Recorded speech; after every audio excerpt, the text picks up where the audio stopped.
बाल की खाल।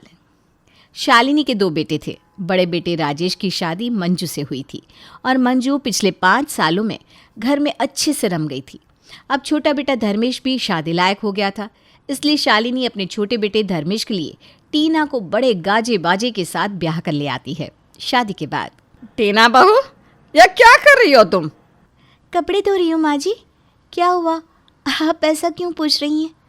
अरे महारानी, ये कपड़े तो तुम धो रही हो, ये हम भी देख पा रहे हैं, लेकिन क्या कपड़े ऐसे धोए जाते हैं?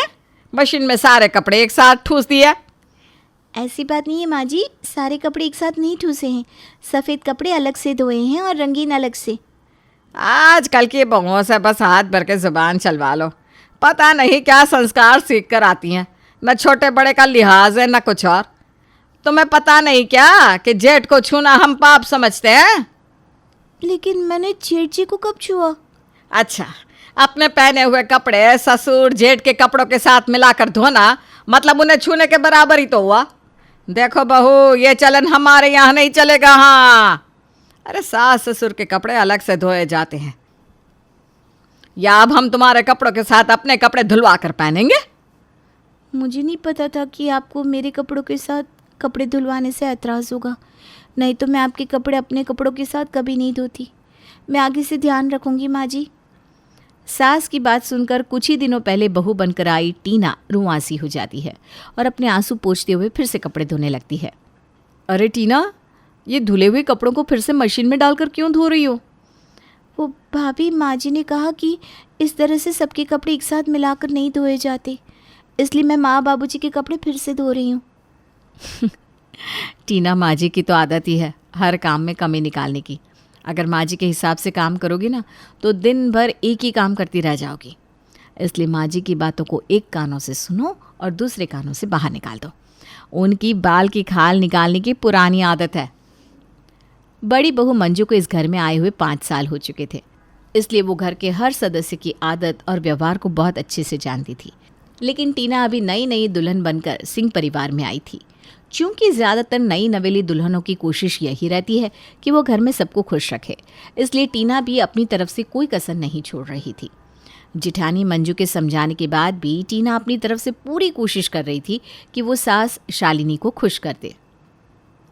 टीना बहू, 1 कप चाय बना दो, और हाँ, बढ़िया सी बनाना। जी माँ जी, अभी लाती हूँ।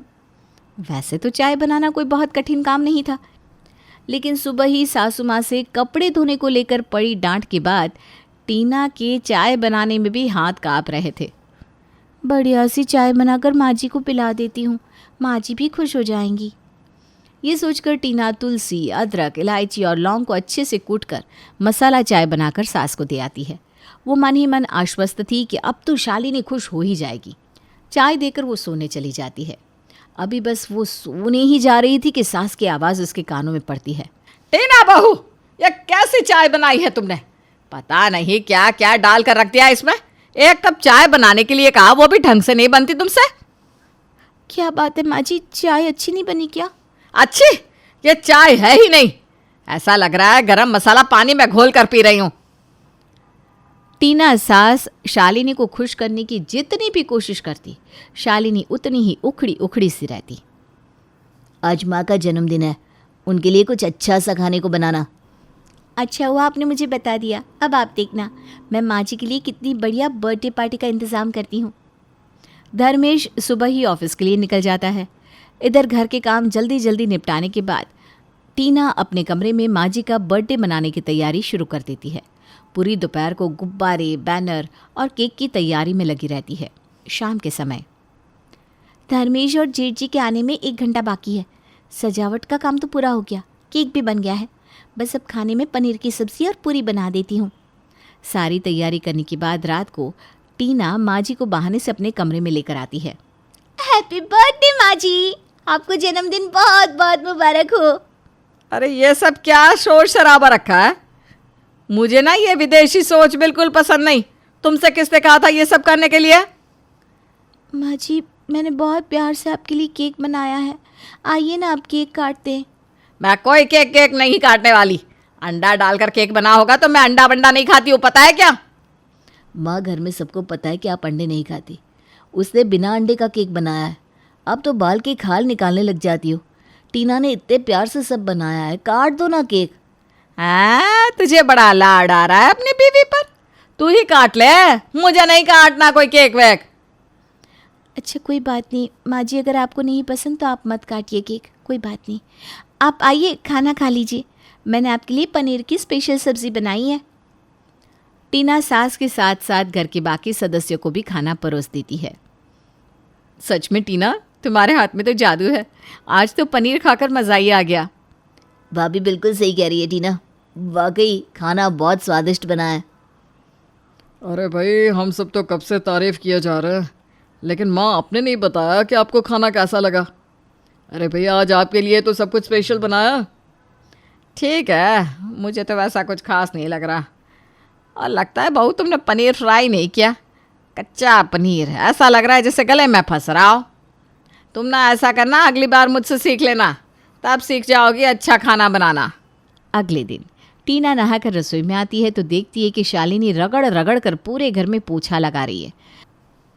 अरे माँ जी, मैं अभी तो झाड़ू पोछा करके नहाने गई थी, आप पोछा क्यों लगा रही हैं?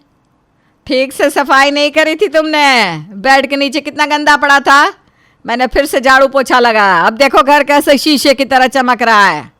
अच्छा ठीक है, आप भी जल्दी से नहा लीजिए, तब तक मैं नाश्ता बना देती हूँ, फिर हमें पड़ोस में मुंह दिखाई में भी तो जाना है ना। झाड़ू पोछा करने के बाद शालिनी नहाने चली जाती है। बहू टीना और मंजू रसोई में जल्दी जल्दी नाश्ता बना देती हैं। टीना, तुम ऐसा करो, जाओ जाकर तैयार हो जाओ। अभी तुम्हारी नई नई शादी है ना, साड़ी पहनने में भी अभी तुम्हें समय लगेगा। सबको नाश्ता मैं निकाल कर दे दूँगी, तुम यहाँ की चिंता मत करना। थैंक यू भाभी। थोड़ी देर बाद टीना तैयार होकर अपने कमरे से बाहर निकलती है। अरे यह कैसे साड़ी पहनी है तुमने? लाल रंग की साड़ी के साथ हरा ब्लाउज, हरी चूड़ियाँ क्यों पहन रखी है? तुम्हारे पास लाल रंग का ब्लाउज और चूड़ियाँ नहीं है क्या? अरे माँ जी, हर कपड़े में मैच मिलाना ज़रूरी नहीं होता, आजकल कंट्रास्ट का ही फैशन है। पहनने दीजिए ना उसे आजकल के हिसाब से। हाँ, पहनना है तो पहनो, मैं कौन सा इसका हाथ पकड़ रही हूँ। लेकिन सच्ची बताऊँ, बिल्कुल बेढंगी लग रही है ऐसे बेमेल कपड़ों में। और ये नकली 200 रुपये वाला हार पहनने की क्या ज़रूरत है? अरे तुम्हें सोने का हार चढ़ाया है ना शादी में, तो पहनो उसे।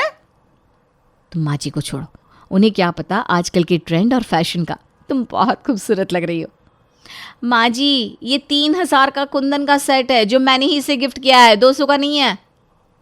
टीना, जो अभी कुछ देर पहले तक खुशी से दमक रही थी, अचानक ही बिल्कुल मायूस हो जाती है। अगले दिन बाबूजी घर लौटते हैं। शालिनी, सच में दोस्तों के साथ 4 धाम यात्रा करके तो आनंद ही आ गया। मैं तो कहता हूँ तुम्हें भी अपनी सहेलियों के साथ एक बार ऐसे टूर पर ज़रूर जाना चाहिए। अरे भाई, अब बहुएं आ गई हैं, उन्हें संभालने तो घर गृहस्थी।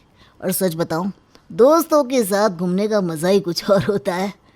अच्छा ऐसा करो, तुम सबसे पहले अपने हाथ की बढ़िया सी चाय पिला दो। इतने दिनों में तुम्हारे हाथ की चाय मुझे बड़ी याद आई। क्या आप भी?